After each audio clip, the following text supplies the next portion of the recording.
Hello everyone, welcome back to my channel that is biology achievers. My name is Simmi Singh. आज हम पढ़ेंगे सबसे last topic इस chapter का, जो कि है chapter number 8, cell the unit of life. ठीक है, उसका सबसे लास्ट टॉपिक जो है वो है न्यूक्लियस। इसके बारे में हम आज डिटेल में डिस्कशन करेंगे। उसी के साथ हमारा ये जो चैप्टर है वो पूरा का पूरा सारे के सारे टॉपिक को कवर करते हुए हो जाएगा कंप्लीट। आई होप कि अभी तक जितने भी लेक्चर्स टॉपिक वाइज गए हैं वो अच्छे से समझ में आए होंगे, हेल्पफुल रहे होंगे फॉर अपकमिंग नीट एग्ज़ाम उसके लिए।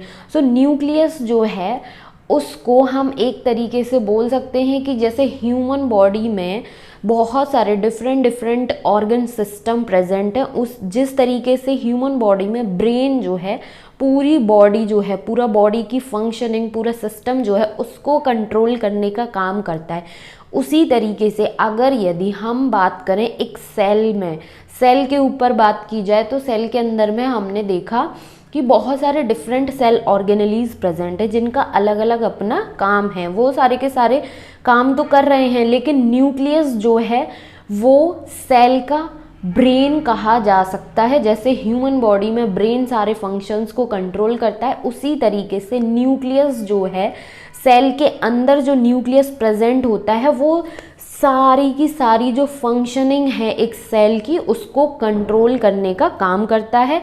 इसी बेसिस पे हम बोल सकते हैं कि जो न्यूक्लियस है वो क्या है, brain of the cell, because ये सारे के सारे जो फंक्शन है कंट्रोल करने का काम करता है सेल के, या फिर control centre of the cell हम बोल सकते हैं किसको, न्यूक्लियस को।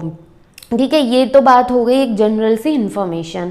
अगर यदि बात की जाए कि जो न्यूक्लियस है, ठीक है, इसकी जो डिस्कवरी है या फिर इसकी स्टडी जो फर्स्ट टाइम की थी वो किस साइंटिस्ट ने की थी, तो अगर डिस्कवरी की बात की जाए तो न्यूक्लियस की जो डिस्कवरी थी वो रॉबर्ट ब्राउन नाम के साइंटिस्ट थे। ठीक है, रॉबर्ट ब्राउन, जिन्होंने 1831 में न्यूक्लियस की डिस्कवरी, न्यूक्लियस को डिस्क्राइब किया। ठीक है, जैसे कि ये न्यूक्लियस जो है इसके बारे में बता दिया।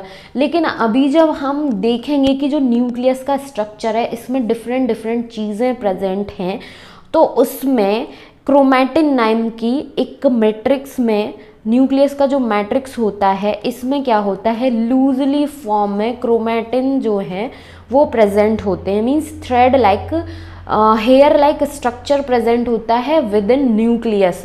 ठीक है, तो ये जो क्रोमैटिन होता है, क्रोमैटिन क्या है, ये जो है डीएनए और कुछ प्रोटीन मॉलिक्यूल्स का बना हुआ होता है। तो ये जो क्रोमैटिन है, ठीक है, इसके बारे में बताया था अनदर साइंटिस्ट जिसको हम फ्लेमिंग के नाम से जानते हैं।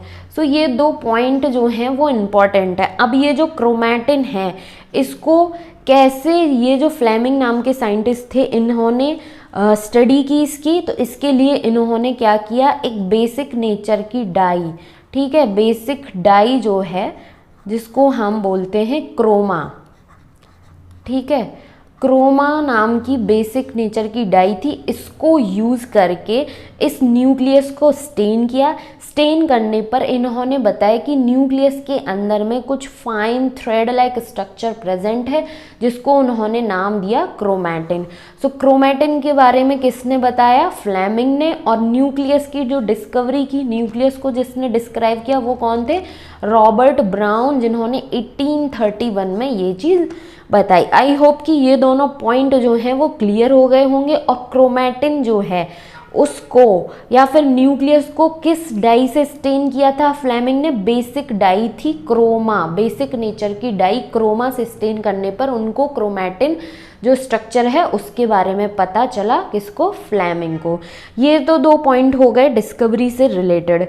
ठीक है, उसके बाद अगर यदि हम ये जो न्यूक्लियस होता है इसके स्ट्रक्चर की बात करें, ठीक है, न्यूक्लियस का जो स्ट्रक्चर है उसका एक ओवरव्यू देखें तो इसमें क्या होता है, सेल मेम्ब्रेन, ठीक है, सेल मेम्ब्रेन बोल सकते हैं या फिर उसको हम बोलते हैं सेल एनवलप।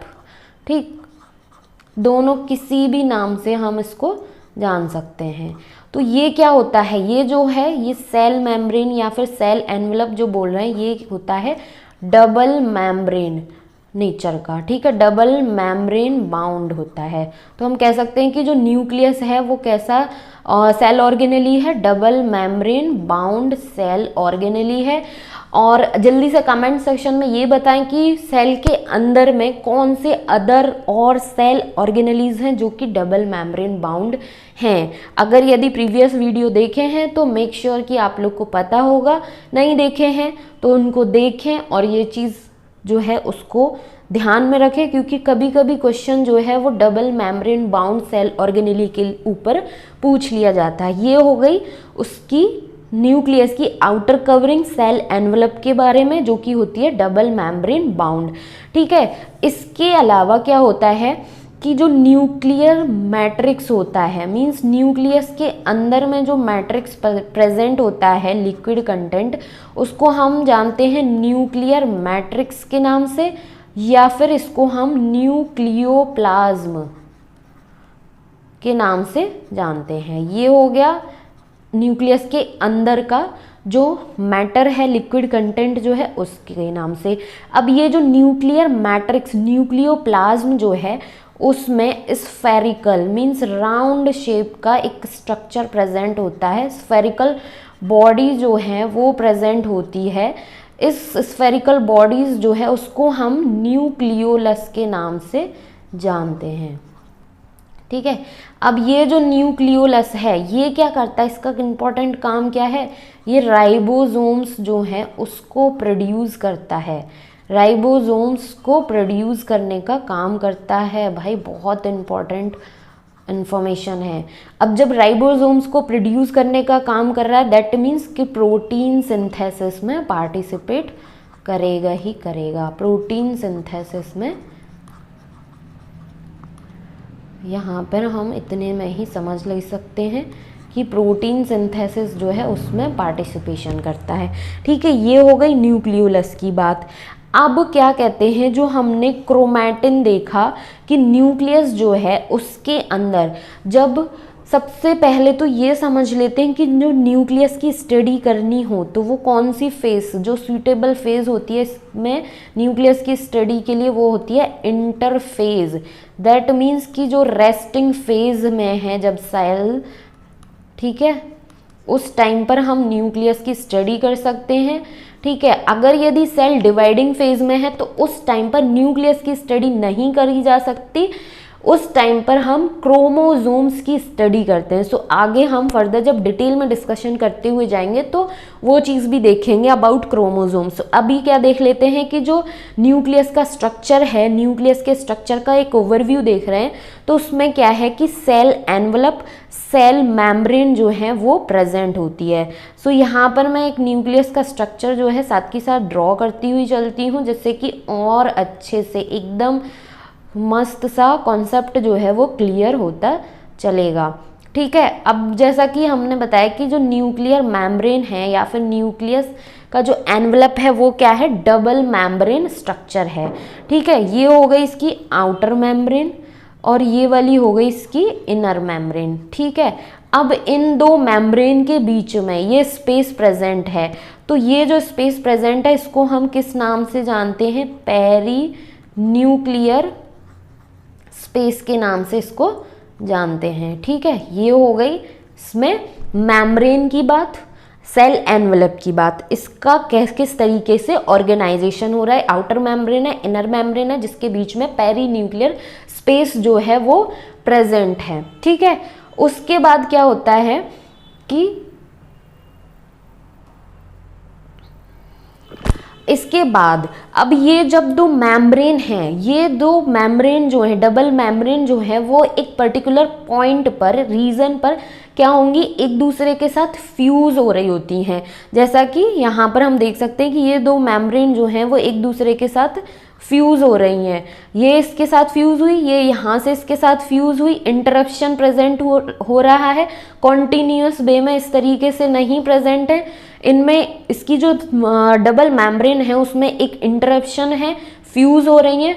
तो जब ये फ्यूज़ हो रही है इसकी वजह से सेल जो मेम्ब्रेन है, न्यूक्लियर मेम्ब्रेन जो है, इसमें क्या है, पोर्स जो हैं वो प्रेजेंट हो जाते हैं, स्पेस जो है वो क्रिएट हो जाता है, जिसको हम किस नाम से जानते हैं, न्यूक्लियर पोर के नाम से। ठीक है, ये हो गया न्यूक्लियर पोर के नाम से। सो आई होप कि न्यूक्लियर पोर जो है उसका फॉर्मेशन कैसे होता है ये चीज़ भी समझ में आ गई होगी। अब ये जो न्यूक्लियर पोर है इसका क्या काम होता है, ये पैसेज जो है वो प्रोवाइड करने का काम करता है। पैसेज दैट मीन्स कि जो न्यूक्लियस के अंदर में कुछ भी मटेरियल प्रेजेंट है, अगर यदि उसको साइटोप्लाज्म में आना है तो बाहर भेजने का काम करता है, या फिर साइटोप्लाज्म में कोई मटेरियल है उसको न्यूक्लियस के अंदर जाना है तो साइटोप्लाज्म से न्यूक्लियस के अंदर भेजने का काम कौन कर रहा है, न्यूक्लियर पोर कर रहे हैं। ये हो गया न्यूक्लियर पोर की बात। उसके बाद हमने कहा कि जो न्यूक्लियस का मैट्रिक्स है या फिर न्यूक्लियर के अंदर जो लिक्विड कंटेंट प्रेजेंट है उसको हम न्यूक्लियोप्लाज्म बोलते हैं। सो इस तरीके से न्यूक्लियर मैट्रिक्स और न्यूक्लियोप्लाज्म जो है वो प्रेजेंट होता है। अब ये जो न्यूक्लियोप्लाज्म है इसके अंदर में एक स्फेरिकल, एक राउंड शेप का स्ट्रक्चर प्रेजेंट होता है, स्फेरिकल बॉडी प्रेजेंट होती है जिसको हमने बोला है न्यूक्लियोलस। इसको हम बोलते हैं कि न्यूक्लियोलस है। अब ये जो न्यूक्लियोलस है ये क्या काम कर रहा है, यहाँ पर हम देख सकते हैं बहुत इंपॉर्टेंट रोल प्ले कर रहा है। फंक्शन होता है इसका कि ये राइबोसोम्स को प्रोड्यूस करता है, और राइबोसोम्स को प्रोड्यूस कर रहा है इसकी वजह से जाहिर सी बात है कि ये प्रोटीन सिंथेसिस का जो फॉर्मेशन है या फिर प्रोटीन सिंथेसिस का फंक्शनिंग है उसमें इंपॉर्टेंट रोल प्ले करेगा ही करेगा। उसके बाद एक और स्ट्रक्चर, एक और कंपोनेंट प्रेजेंट होता है, ठीक है, इस तरीके से लूज फॉर्म में। ठीक है, लूज फॉर्म में डीएनए प्रोटीन के मॉलिक्यूल बने हुए होते हैं, डीएनए एंड प्रोटीन से लूज फॉर्म में प्रेजेंट होते हैं। कब, जब रेस्टिंग फेज में, इंटरफेज में, जब हम न्यूक्लियस की स्टडी कर रहे हैं। तो ये जो लूज फॉर्म में प्रेजेंट है, ठीक है, थ्रेड लाइक स्ट्रक्चर जो कि प्रेजेंट है, जिसको हम बोलते हैं क्रोमैटिड। ठीक है, इसको हम किस नाम से जानते हैं, क्रोमैटिड्स के नाम से। अब ये जो क्रोमैटिड्स हैं ये किस चीज़ के बने हुए होते हैं, एक तो डीएनए मॉलिक्यूल जो है उसके बने होते हैं, उसके बाद बेसिक नेचर की प्रोटीन होती है जिसको हम हिस्टोन के नाम से जानते हैं। सो डीएनए के साथ साथ बेसिक नेचर की प्रोटीन है हिस्टोन। ये पॉइंट बहुत ही ज़्यादा इम्पॉर्टेंट है कि जो डीएनए के साथ साथ बेसिक नेचर की प्रोटीन प्रेजेंट है उसको किस नाम से जानते हैं, हिस्टोन प्रोटीन से बने हुए होते हैं। उसके अलावा कुछ non histone proteins plus RNA molecules जो हैं वो भी इसमें प्रेजेंट होते हैं। सो ये था न्यूक्लियस का स्ट्रक्चर, उसके कंपोनेंट्स, उसमें क्या जो कंपोनेंट है वो पर्टिकुलर क्या फंक्शन परफॉर्म कर रहा है वो चीज़। आई होप कि ये कॉन्सेप्ट बहुत अच्छे से क्लियर हुआ होगा। ठीक है, अब क्या करते हैं, ये तो थी बात इंटरफेज की, जब सेल रेस्टिंग फेज में है उस टाइम पर हम न्यूक्लियस की स्टडी कर लेते हैं। लेकिन क्या होता है कि जब डिफरेंट सेल स्टेज होती हैं, मीन्स जब सेल डिवाइडिंग फेज में है, ठीक है, सेल डिवाइडिंग फेज में है, तो उस टाइम पर क्या होता है कि जो न्यूक्लियस के अंदर ये जो थ्रेड लाइक स्ट्रक्चर प्रेजेंट होता है ये क्या होता है, ये कंडेंस हो जाता है। ठीक है, ये कंडेंस होके एक स्ट्रक्चर फॉर्म करता है जिसको हम जानते हैं क्रोमोसोम के नाम से। ठीक है, क्रोमोसोम क्या है, क्रोमैटिड ही होता है बट कंडेंस फॉर्म में, ये होता है क्रोमोसोम। सो क्रोमोसोम की स्टडी कब की जाती है, जब सेल डिवाइडिंग फेज में होती है उस टाइम पर क्रोमोसोम की स्टडी की जाती है। ठीक है, अभी हम क्या करेंगे कि क्रोमोसोम का स्ट्रक्चर भी देखेंगे और उसके डिफरेंट पार्ट्स भी देखेंगे, और उसमें जो स्ट्रक्चर के बेसिस पर क्रोमोसोम्स जो हैं वो 4 डिफरेंट टाइप के भी होते हैं, वो चीज़ भी देखेंगे। लेकिन उससे पहले एक चीज़ और देख लेते हैं कि नंबर ऑफ न्यूक्लियस जो है उसके बेसिस पर क्या होता है कि कुछ ऐसी सेल्स होती हैं, वैसे तो हर एक सेल जो है उसमें एक सिंगल न्यूक्लियस प्रेजेंट होता है, बट कुछ ऐसी सेल्स होती हैं जिसमें न्यूक्लियस नहीं पाया जाता, नॉन न्यूक्लिएटेड सेल्स होती हैं। ठीक है, नॉन न्यूक्लिएटेड सेल्स जो हैं उसमें सबसे ज़्यादा इम्पॉर्टेंट एग्जाम्पल जो है उसमें आ जाता है हमारा रेड ब्लड सेल्स, जिसको हम एरिथ्रोसाइट्स के नाम से जानते हैं। ये मैमल्स में देखने को मिलती हैं रेड ब्लड सेल्स। ठीक है, इनमें न्यूक्लियस नहीं पाया जाता। और अगर यदि प्लांट की बात करें, प्लांट के केस में बात करें तो सीव ट्यूब्स जो हैं ये ऐसी सेल्स होती हैं जिनमें न्यूक्लियस नहीं पाया जाता। ये क्या होते हैं, नॉन न्यूक्लिएटेड सेल्स होती हैं। ठीक है, अगर यदि मल्टी न्यूक्लिएटेड सेल की बात की जाए, means more than one nucleus जो प्रेजेंट होगा किसी सेल में, तो उसको हम बोलेंगे मल्टी न्यूक्लिएटेड। ठीक है, अब मल्टी न्यूक्लिएटेड के लिए क्या एग्जाम्पल होगा? ठीक है, इसके लिए क्या है कि जो जब हमने बायोलॉजिकल क्लासिफिकेशन में किंगडम फंजाई पढ़ा था, तो किंगडम फंजाई में फंजाई की क्लासेस जो हैं उसमें हमने देखा था कि फाइकोमाइसिटीज के नाम से फर्स्ट क्लास था किसका, फंजाई का। इसमें जो फंजाई का हाइफी होता है वो कैसा होता है, सीनोसाइटिक। सीनोसाइटिक जो नेचर होता है उसमें क्या होता है कि एक सेल के अंदर मोर देन वन न्यूक्लियस जो है वो प्रेजेंट होता है। तो अगर यदि बात की जाए मल्टी न्यूक्लिएटेड सेल की, तो उसमें आ जाती है फाइकोमाइसिटीज जो क्लास है फंजाई की वो, और नॉन न्यूक्लिएटेड मीन्स जिन सेल्स में न्यूक्लियस नहीं पाया जाता उसमें। एनिमल्स के केस में क्या होते हैं, रेड ब्लड सेल्स जिसको हम एरिथ्रोसाइट्स के नाम से जानते हैं। और अगर यदि प्लांट के केस में बात की जाए तो सीव ट्यूब्स जो हैं वो क्या होती हैं, इसमें न्यूक्लियस नॉन न्यूक्लिएटेड सेल्स होती हैं जिनमें न्यूक्लियस नहीं पाया जाता। ये था न्यूक्लियस के बारे में ओवरव्यू, स्ट्रक्चर इवन डिटेल में। अब इसमें हम क्या करते हैं कि वन बाय वन स्लाइड में जो हमारे पास कंटेंट अवेलेबल है उसमें देखते हैं कि कुछ पॉइंट मिसिंग तो नहीं है, और अगर मिसिंग है तो उसको भी समझते हैं। सो सबसे फर्स्ट पॉइंट जो है वो क्या बता रहा है हमें कि जो फर्स्ट टाइम न्यूक्लियस जो है उसकी डिस्कवरी या उसको किसने डिस्क्राइब किया था, रॉबर्ट ब्राउन नाम के साइंटिस्ट थे। उन्होंने कब, 1831 में। ये चीज़ हम कवर कर चुके हैं।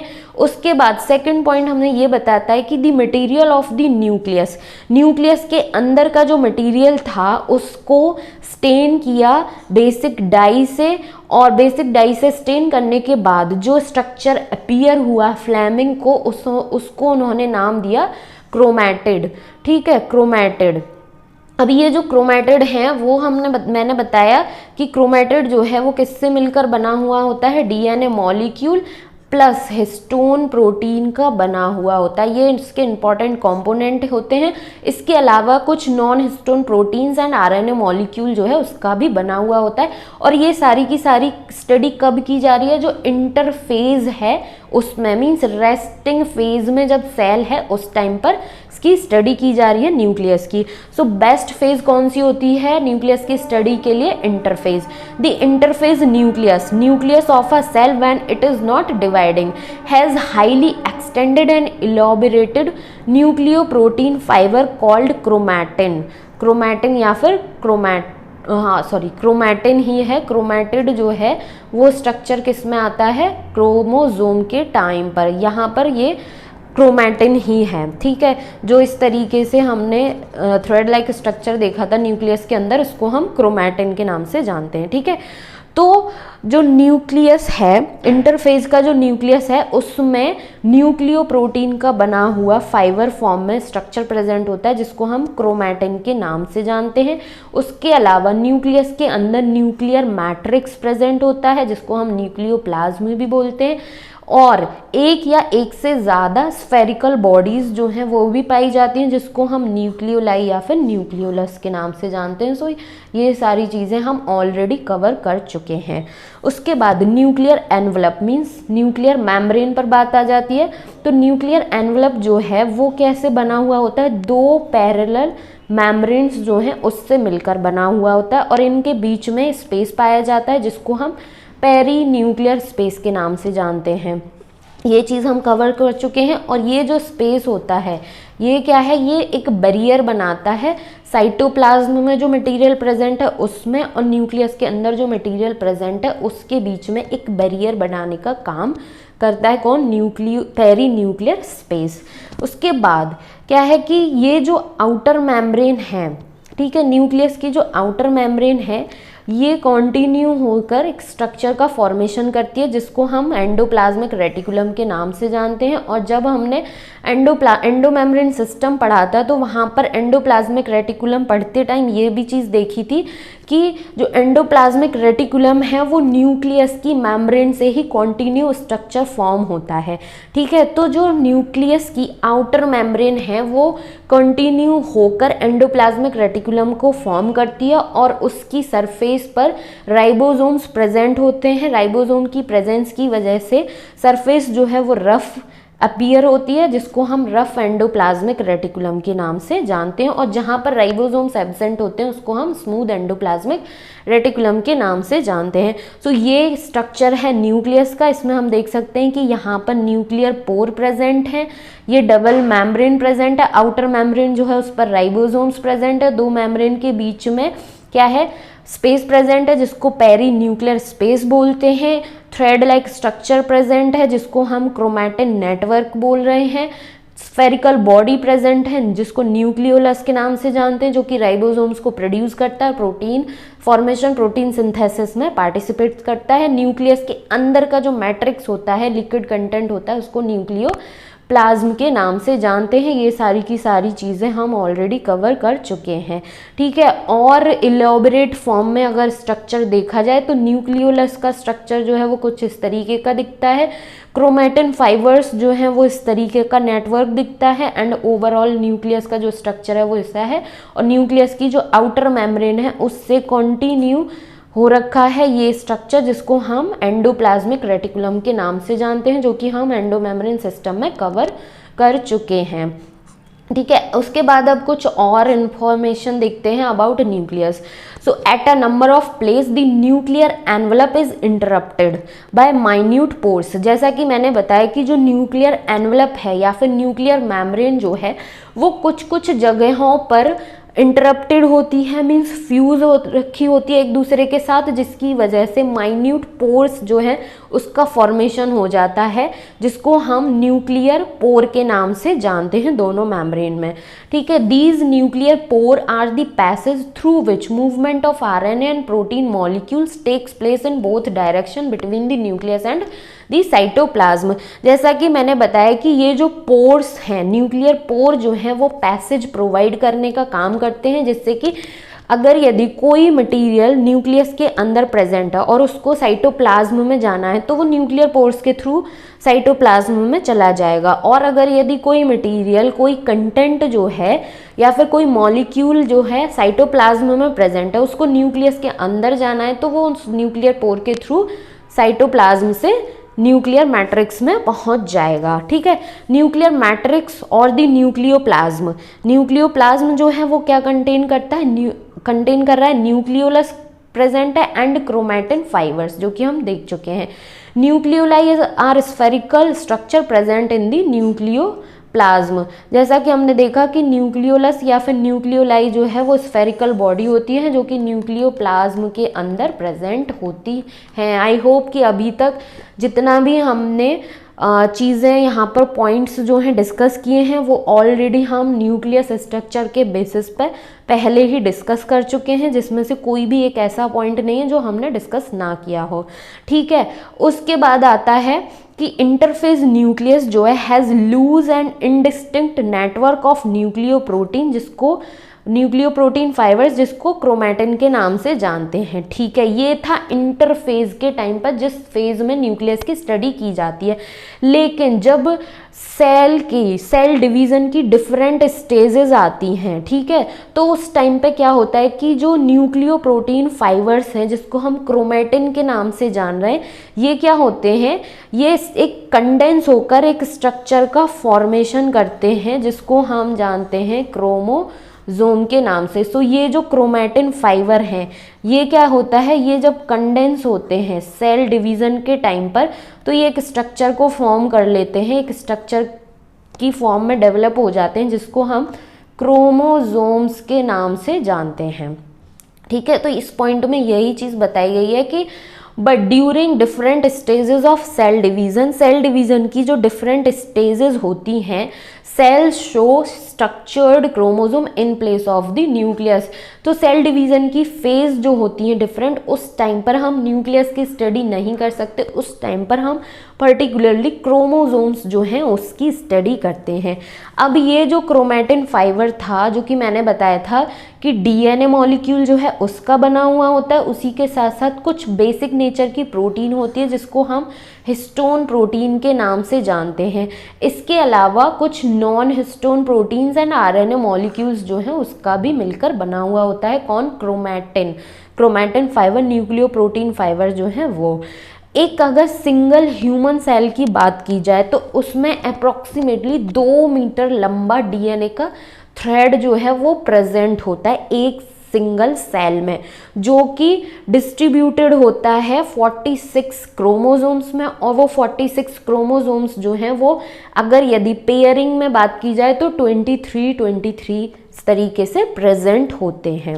ठीक है, अब लास्ट पॉइंट जो है ये क्या डिस्क्राइब कर रहा है, इसमें स्पेशली क्रोमोसोम के स्ट्रक्चर के बारे में बताया गया है कि एवरी क्रोमोसोम जो कि विजिबल होता है ओनली इन डिवाइडिंग सेल्स, जब डिवाइडिंग सेल्स होंगी या फिर सेल डिवीज़न का जो प्रोसेस है उस टाइम पर ही सारे के सारे क्रोमोसोम्स जो हैं सेल के अंदर में जो प्रेजेंट होंगे वो दिखाई देंगे।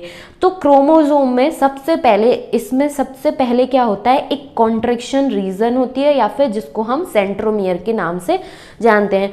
सो यहाँ पर अगर यदि मैं क्रोमोसोम का स्ट्रक्चर इस तरीके से ड्रॉ करूँ तो क्रोमोसोम का स्ट्रक्चर जो है वो कुछ इस तरीके का होता है। ठीक है, ये है क्रोमोसोम का स्ट्रक्चर। अब ये जो क्रोमोसोम की रीजन है जो कि एक पर्टिकुलर पॉइंट पर कॉन्स्ट्रिक्ट हो रही है, मीन्स धस जा रही है, तो ये जो गैप सा क्रिएट हो रहा है, कॉन्स्ट्रिक्ट हो रही है, इस पर्टिकुलर कॉन्ट्रिक्शन वाली रीजन जो है उसको हम, ये वाला जो रीजन है इसको किस नाम से जानते हैं, इसको हम सेंट्रोमियर के नाम से जानते हैं। ठीक है, ये हो गया इसका सेंट्रोमियर वाला पार्ट। ये कुछ अलग रीजन नहीं होता है, कुछ अलग स्ट्रक्चर नहीं होता है क्रोमोसोम में, क्रोमोसोम का ही एक रीजन, एक पार्ट होता है जो कि कॉन्स्ट्रक्टेड हो जाता है। ठीक है, on the sides of which disc shape structure called. अब ये जो सेंट्रोमियर है इसके साइड पर डिस्क शेप का स्ट्रक्चर जो है वो भी प्रेजेंट होता है, जिसको हम काइनेटोकोर के नाम से जानते हैं। सो इस तरीके से दोनों साइड पर डिस्क शेप का स्ट्रक्चर जो है वो प्रेजेंट होता है। इसको हम किस नाम से जानते हैं, इसको जानते हैं हम काइनेटोकोर के नाम से। अब ये जो काइनेटोकोर है ये क्या होता है, ये प्रोटीन का एक कॉम्प्लेक्स होता है। ठीक है, काइनेटोकोर जो है ये क्या है, कॉम्प्लेक्स प्रोटीन कंटेनिंग स्ट्रक्चर होता है जिससे माइक्रोट्यूब्यूल्स जो हैं वो अटैच होते हैं।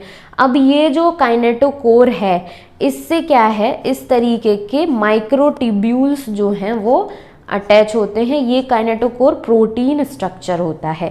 आई होप कि क्रोमोसोम जो है उसका स्ट्रक्चर अच्छे से समझ में आया होगा, बिकॉज मैंने बहुत अच्छे से इसको समझाने की कोशिश की है। अब ये जो क्रोमोसोम की आर्म्स होती हैं इसको हम जानते हैं सिस्टर क्रोमैटिड के नाम से। ठीक है, सिस्टर क्रोमैटिड, इनको बोला जाता है सिस्टर क्रोमैटिड्स। सो इस पर्टिकुलर पॉइंट में यही बताया गया है, क्रोमोसोम के स्ट्रक्चर को ही डिस्क्राइब किया गया है। So every chromosome essentially has a primary constriction. ठीक है, कॉन्स्ट्रिक्शन, ये कॉन्ट्रैक्शन हो रहा है, ये इसकी बात की जा रही है, जिसको हम सेंट्रोमियर कहते हैं। ऑन दी साइड्स ऑफ विच, जिसकी साइड पर डिस्क शेप का एक स्ट्रक्चर बनता है जिसको हम काइनेटोकोर के नाम से जानते हैं। और ये जो काइनेटोकोर है इसी से माइक्रोट्यूब्यूल्स जो हैं वो अटैच होते हैं। और काइनेटोकोर जो है वो एक प्रोटीन कॉम्प्लेक्स होता है, मीन्स प्रोटीन बहुत डिफरेंट टाइप की प्रोटीन्स से मिलकर बना हुआ एक स्ट्रक्चर होता है। क्रोमोसोम का स्ट्रक्चर बहुत अच्छे से क्लियर होना चाहिए, बिकॉज जब cell cycle and cell division पढ़ा जाएगा, उसमें डिफरेंट डिफरेंट स्टेजेस पढ़ी जाएंगी, तो वहाँ पर centromere, kinetochore, sister chromatid, chromosome, इससे रिलेटेड कोई कंफ्यूजन नहीं होना चाहिए। अगर यदि कोई कंफ्यूजन प्रेजेंट रहता है माइंड में तो वो कॉन्सेप्ट कभी भी समझ नहीं आएगा। सो मेक श्योर कि ये वाला जो पर्टिकुलर पॉइंट है, क्रोमोसोम का जो स्ट्रक्चर है वो बहुत अच्छे से क्लियर होना चाहिए कि सिस्टर क्रोमैटिड्स क्या होते हैं, सेंट्रोमियर रीजन क्या है, काइनेटोकोर रीजन जो है वो क्या है।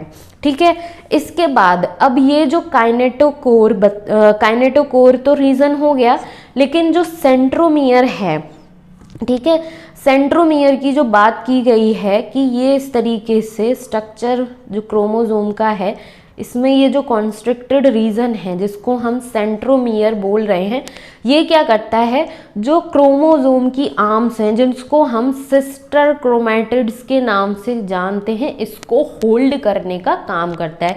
So centromere hold 2 sister chromatids of chromosome. ठीक है, अब क्या है कि ये जो सेंट्रोमियर है इसकी पोजीशन के बेसिस पर क्रोमोसोम्स जो हैं वो 4 डिफरेंट टाइप के होते हैं, 4 डिफरेंट टाइप में उनको क्लासिफाई किया गया है। So based on the position of centromere the chromosome can be classified into 4 type. First type जो है वो है मेटासेंट्रिक। अब ये वाला जो टाइप है मेटासेंट्रिक, इसमें क्या होता है कि जो सेंट्रोमियर रीजन है, ये जो रीजन है ये क्या है, मिडिल में प्रेजेंट होगी, और जो 2 आर्म्स का फॉर्मेशन होगा वो इक्वली होंगी। ठीक है, दोनों आर्म्स जो हैं वो इक्वल लेंथ की होंगी। So metacentric chromosome has middle centromere. Centromere जो है वो एग्जैक्टली मिडिल में प्रेजेंट होगा, ना ही ऐसा होगा कि अप साइड में प्रेजेंट है या डाउन साइड में प्रेजेंट है जिसकी वजह से कोई आर्म शॉर्ट एंड कोई आर्म लॉन्ग हो गई, ऐसा नहीं देखा जाएगा मेटासेंट्रिक में। ठीक है, सो मेटासेंट्रिक क्या है, chromosome has middle centromere forming 2 equal arm of the chromosome. अगर यदि इसके स्ट्रक्चर की बात की जाए तो ये वाला जो पर्टिकुलर स्ट्रक्चर है, ये इस मेटासेंट्रिक जो टाइप है क्रोमोसोम का, उसको रिप्रेजेंट कर रहा है। इसमें हम देख सकते हैं कि ये जो सेंट्रोमियर रीजन है उससे 2 सिस्टर क्रोमैटिड्स जो हैं उनको होल्ड करने का काम करता है, तो दोनों के दोनों जो सिस्टर क्रोमैटिड्स हैं वो इक्वली डिस्टेंस पर प्रेजेंट हैं। ठीक है, ये हो गई मेटासेंट्रिक की बात। अब ये जो दूसरा स्ट्रक्चर है ये किसको रिप्रेजेंट कर रहा है, सब मेटासेंट्रिक को। सब मेटासेंट्रिक में जो है क्या होता है कि सब मेटासेंट्रिक, इसमें क्रोमोसोम में जो सेंट्रोमियर वाली रीजन होती है, ये वाला जो सेंट्रोमियर वाली रीजन है वो स्लाइटली दूरी पर होती है फ्रॉम द मिडिल, बीचों बीच में ना प्रेजेंट होके दूसरी मीन्स कुछ इस तरीके से प्रेजेंट होगी कि एक आर्म जो होगी क्रोमोसोम की वो लॉन्ग होगी और एक आर्म कैसी होगी, शॉर्ट होगी। सो इसको स्ट्रक्चर बेसिस पे अगर देखा जाए तो यहाँ पर हम देख सकते हैं कि ये जो सेकंड स्ट्रक्चर है ये सब मेटासेंट्रिक को रिप्रेजेंट कर रहा है। ठीक है, इसमें क्या है कि जो सेंट्रोमियर रीजन है वो थोड़ा सा बीच की वाली रीजन से मीन्स मिडिल में यहाँ पर कुछ होना चाहिए था जिससे कि दोनों आर्म्स जो हैं वो इक्वल टाइप की होती, लेकिन ये कुछ दूरी पर कुछ अप साइड में प्रेजेंट है जिसकी वजह से एक आर्म जो है वो शॉर्ट है और एक आर्म जो है वो लॉन्ग है। सो इस तरीके की कंडीशन जो है, इस तरीके का जो स्ट्रक्चर होता है क्रोमोसोम का, उसको हम जानते हैं सब मेटासेंट्रिक के नाम से। ये हो गए 2 टाइप क्रोमोसोम के। उसके बाद आता है थर्ड टाइप जिसको हम एक्रोसेंट्रिक के नाम से जानते हैं। अब एक्रोसेंट्रिक जो है उसमें क्या होगा कि सेंट्रोमियर जो रीजन है क्रोमोसोम की वो इस तरीके से सिचुएटेड होगी, क्लोज होगी एक एंड की तरफ पर, जिसकी वजह से एक आर्म जो है क्रोमोसोम की वो तो बहुत ज़्यादा छोटी हो जाएगी और एक आर्म जो है वो क्या होगी, बहुत ज़्यादा लॉन्ग हो जाएगी। सो इस तरीके से अपीयरेंस जो है प्रेजेंट होती है एक्रोसेंट्रिक में। जैसा कि यहाँ पर हम देख सकते हैं कि जो सेंट्रोमियर है वो इस तरीके से सिचुएटेड है, इस तरीके से प्रेजेंट है कि जिसकी वजह से एक आर्म तो कुछ ज़्यादा ही छोटी हो गई है और एक आर्म जो है वो कुछ ज़्यादा ही बड़ी हो गई है। ये हो गया एक्रोसेंट्रिक। उसके बाद फोर्थ टाइप जो है वो होता है टीलोसेंट्रिक। टीलोसेंट्रिक में क्या हो गया कि जो सेंट्रोमियर की रीजन है वो टर्मिनल एंड्स पर प्रेजेंट होगा, जिसकी वजह से जो एक आर्म है वो तो नेग्लिजिबल सा ही प्रेजेंट होगा, टर्मिनल एंड पर सेंट्रोमियर की पोजीशन होगी, और एक आर्म को जो है वो बहुत अच्छी खासी लॉन्ग होगी। सो ये थे 4 डिफरेंट टाइप, किसके, क्रोमोसोम के। किस बेसिस पर है, सेंट्रोमियर की जो पोजीशन है, सेंट्रोमियर की जो लोकेशन है उसके टाइप से। सो यहाँ पर कुल मिलाकर न्यूक्लियस का जो कॉन्सेप्ट है, न्यूक्लियस जो टॉपिक है वो हो जाता है कवर, पूरा का पूरा डिटेल में न्यूक्लियस के बारे में, उसकी डिस्कवरी, उसकी स्टडी, उसका मटेरियल, कंटेंट, वो सब। एंड जब डिवाइडिंग फेज में होगी सेल तो उस टाइम पर जो क्रोमैटिन फाइबर्स हैं वो कंडेंस होकर क्रोमोसोम बनाएंगे, तो क्रोमोसोम का स्ट्रक्चर, क्रोमोसोम का जो टाइप है वो सारी चीज़ें कंप्लीट हो जाती है। आई होप कि ये जो कॉन्सेप्ट है वो बहुत अच्छे से समझ में आया होगा। इसके अलावा 2 बहुत छोटे छोटे से टॉपिक होते हैं, एक को हम सैटेलाइट बोलते हैं, ठीक है। अब ये जो सैटेलाइट हैं वो क्या होते हैं कि जो क्रोमोसोम के सिस्टर क्रोमैटिड्स हैं या फिर क्रोमोसोम की जो आर्म्स हैं उसमें कुछ सेकेंडरी कॉन्ट्रैक्शन देखा जाता है। अगर यहाँ पर बात की जाए कि जो ये जो कॉन्ट्रैक्शन है, प्राइमरी जो कॉन्ट्रैक्शन है जिसको हम सेंट्रोमियर बोल रहे हैं, लेकिन जो आर्म्स होती हैं उस पर कोई सेकेंडरी कॉन्ट्रैक्शन भी देखा जाता है जो कि नॉन स्टेनिंग पार्ट होता है क्रोमोसोम का, इसको हम सैटेलाइट के नाम से जानते हैं। उसके बाद आ जाता है कि लास्ट में एक और टॉपिक आ जाता है बहुत छोटा सा, जिसको हम माइक्रो बॉडीज़ के नाम से जानते हैं। अब ये जो माइक्रो बॉडीज़ हैं ये क्या होते हैं, ये मेम्ब्रेन बाउंड ऑर्गेनली होता है, सिंगल मेम्ब्रेन बाउंड, ठीक है। उसके ये कैसा होता है, स्फेरिकल शेप का, इस तरीके से राउंड शेप का एक मेम्ब्रेन बाउंड ऑर्गेनली होता है, ठीक है। ये क्या करता है, बहुत सारे डिफरेंट टाइप के वेरियस एंजाइम्स जो हैं उनको कंटेन करता है, ठीक है। एंजाइम्स प्रेजेंट होते हैं, स्फेरिकल शेप का होता है, cell organelle as a consider किया जाता है। अगर यदि इसकी प्रेजेंस की बात की जाए तो ये दोनों में देखने को मिलता है, प्लांट सेल हो उसमें भी माइक्रो बॉडीज पाई जाती हैं, एनिमल सेल की अगर बात की जा रही है तो वहाँ पर भी माइक्रो बॉडीज़ जो हैं वो प्रेजेंट होती हैं। सो माइक्रो बॉडीज़ के साथ ये पूरा का पूरा चैप्टर जो है हमारा हो जाता है complete with every topic, every single topic. I hope कि ये चैप्टर जो है वो बहुत हेल्पफुल रहा होगा, अच्छे से कॉन्सेप्ट्स, अच्छे से सारे टॉपिक जो हैं वो समझ में आए होंगे। अगर यदि किसी भी पॉइंट पर, किसी भी टॉपिक को लेकर कोई क्वेरी रहती है, कन्फ्यूज़न रहता है, तो प्लीज़ उसके लिए ज़रूर से कमेंट सेक्शन जो है उसमें कमेंट करें एंड चैनल को सब्सक्राइब करें, वीडियो को लाइक करें, अपने फ्रेंड्स के साथ शेयर करें जिससे कि उन लोगों तक भी इन्फॉर्मेशन पहुंचे। एंड सबसे इम्पॉर्टेंट बात कि अपनी हेल्थ का ध्यान रखें और कंटिन्यू बेसिस पर स्टडी बनाए रखें। इसके बाद हम new topic, new chapter actually वो स्टार्ट करेंगे जो कि है हमारा बायोमॉलिक्यूल्स के नाम से। नेक्स्ट चैप्टर उसको पढ़ेंगे। अभी तक के लिए इतना ही। Thank you so much for watching.